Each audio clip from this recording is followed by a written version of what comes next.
How to play videos while you're on a call on Android. Now, to play videos while on a call, you need to use the built-in separate app sound feature. For that, you simply open your settings on your Android.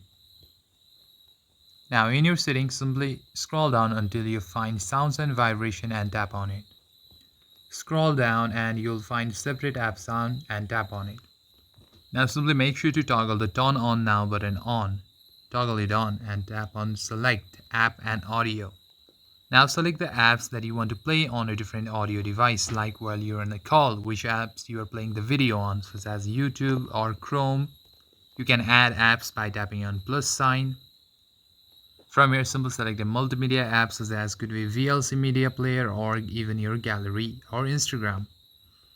Now after this, while you're on a call, you can easily connect the audio device that you want to use for these separate apps, such as could be phone audio, or if you have a separate connected Bluetooth device, simply tap on it. And now you can play videos while you're on a call. And that's it for this video, guys. If you enjoyed the video, consider giving a like and subscribe to the channel. I'll see you on the next one.